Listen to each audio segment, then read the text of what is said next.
Salut, alors cette fois ça va être un retour en arrière sur la manche de la Jolie Card Cup qui a eu lieu au mois de septembre.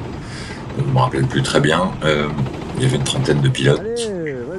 J'ai réussi à me qualifier 7ème, donc je pars de la 7ème place à l'intérieur.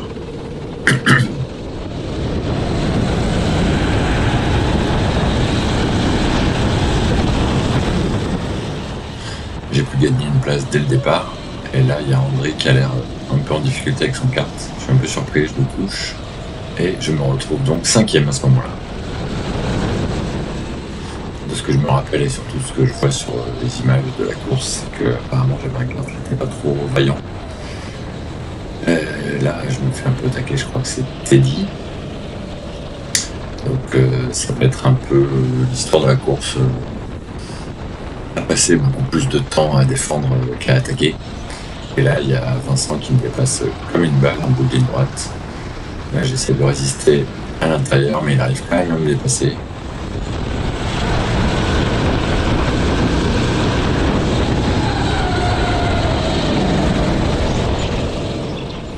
Et là, après l'enchaînement, je vais vraiment le voir partir comme une balle. Décidément, là, on fera pas vraiment la même course.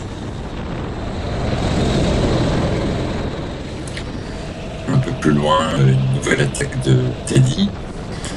Là, je sens bien qu'il va pas me lâcher.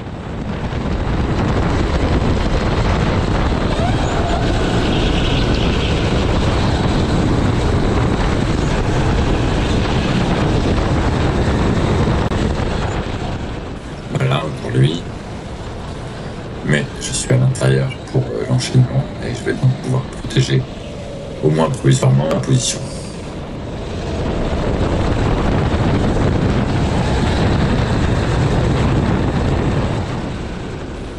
Tour plus tard, je fais l'erreur de rentrer beaucoup trop large dans ce virage-là. Et Teddy en profite pour me dépasser très proprement. Et tout de suite prendre un peu de large d'ailleurs après l'enchaînement.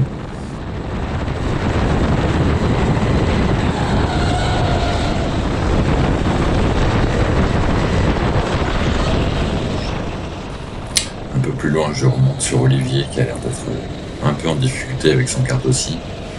Je vais réussir à remonter tout doucement, grignoter 10e après 10e. C'est un peu une course de manche, mais bon.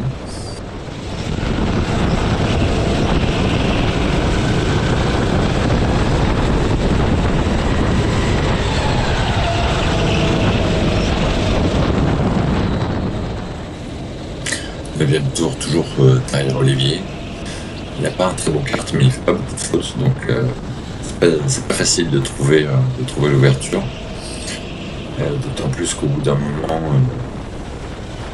voilà, on voit, je me retourne, j'ai Atim qui me colle au basque.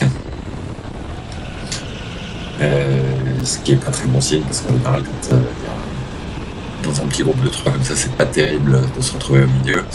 La petite faute, je mets un petit bump à Olivier, donc là je ne cherche pas à fermer la porte, je le laisse tranquillement repasser, mais il y a Tim qui est juste derrière.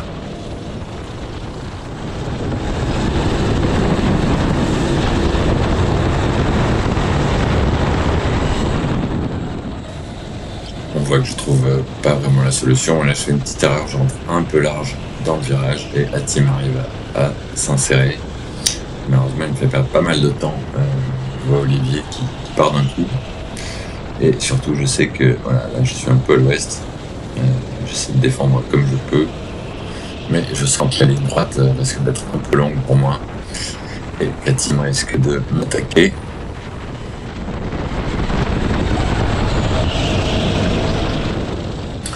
Voilà, tranquillou. Avec le recul, je me dis que j'aurais peut-être dû essayer vraiment bloquer l'intérieur. Après tout, il restait plus tellement de tours, c'était légitime quand même d'essayer de bloquer un peu plus. Là, on voit qu'au contraire, Olivier, lui, a essayé de bloquer. Il n'a pas trop réussi, et le temps perdu dans tout ça fait que j'arrive à bien en coller. À ce moment-là, je me dis qu'on est vers la toute fin de la course, mais que j'ai quand même un espoir d'arriver à finalement dépasser Olivier. Sauf que là, je fais encore une petite erreur. Je vais esquiver complètement. Bon, ça change pas grand-chose sur les positions, sauf que la team s'envole un peu. Ici, je sais qu'Olivier va protéger fortement son intérieur, donc je prends volontairement très large. Et pour essayer de m'engouffrer à l'intérieur plutôt ici. Et ça marche. Je suis passé un tout petit peu rugueusement, mais ça reste correct. Donc là, à ce moment-là, je dois être 7ème. Et là, je sais que la course est quasiment bouclée. D'ailleurs, je vois qu'il y a un 57-289. Là, ce chiffre me paraît faux. La GoPro a dû un peu foirer. Et donc je termine finalement 7ème de la manche.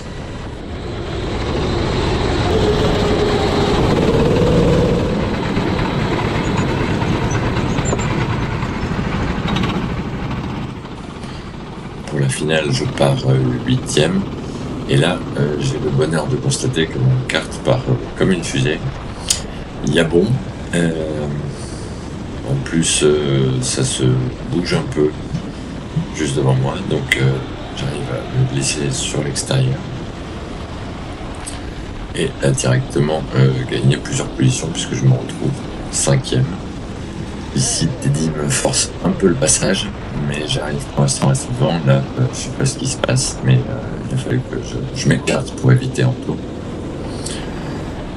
Là, je me retrouve pas très bien placé dans l'enchaînement avant la droite. Ici, j'aperçois vite fait plusieurs pilotes de front. Je me dis que ça va peut-être me laisser le champ libre.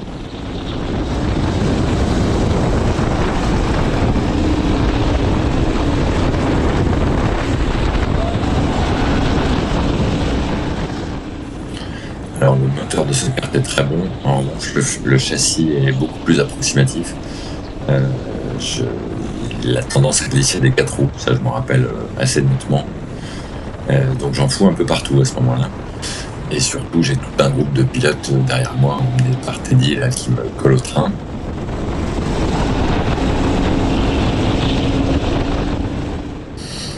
Au 4e tour, les 2 pilotes de tête se sont quand même un peu détachés. Et là, il y a Anto qui se bagarre un peu avec Erwan. Il réussit à passer. Je vois qu'Erwan a l'air quand même un peu en difficulté avec son kart. Mais ça n'empêche pas de poser quand même quelques difficultés à Anto, comme on le voit là.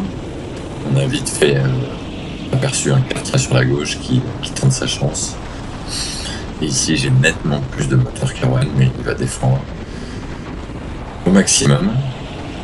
À tel point que je peux pas faire grand chose, à part lui laisser un tout petit peu de champ pour éviter le contact.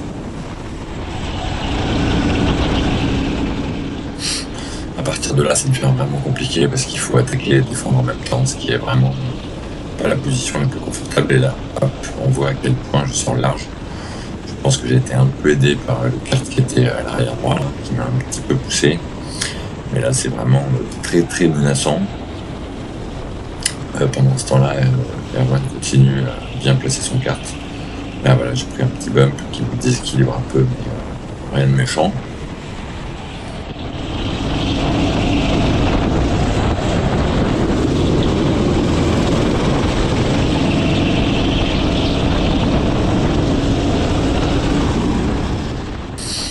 Ici, même chose, Erwan va défendre.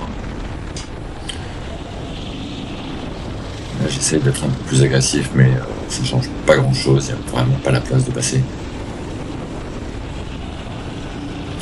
Et là, je vais essayer de tenter ma chance à l'intérieur, mais il va très bien protéger son côté gauche, et je suis obligé de relâcher. Par contre, là, j'ai été ralenti, et je prends quelques bumps. Je perds une position. Là, à ce moment-là, je regrette d'avoir fait cette tentative sur Erwan. C'est Teddy qui est repassé devant. Je suis pas sûr que ce soit lui qui m'ait touché déjà. Enfin, peu importe. Donc là, je suis un peu vénère. Je tente ma chance à l'intérieur, mais ça ne passe pas.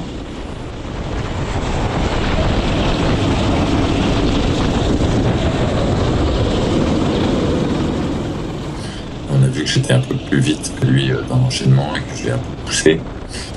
Et là, il part pour défendre un peu comme Erwan, sauf qu'au dernier moment, il se ravise et j'ai l'inspiration de la journée.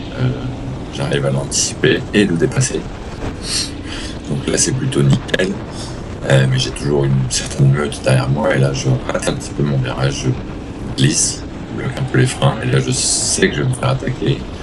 Là, je me dis que c'est bon, tout va bien. Et là, c'est le drame. Voilà. Voilà, manche crash-test. Voilà. Donc là, je suis un peu sonné, même si je me suis pas fait mal du tout. Il y a Francky qui me fait signe de sortir pour me mettre en sécurité.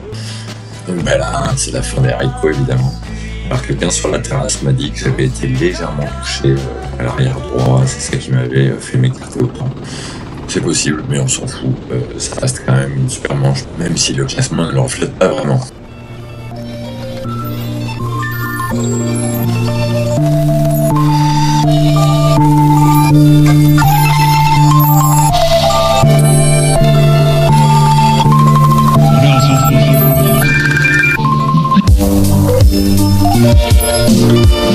fout.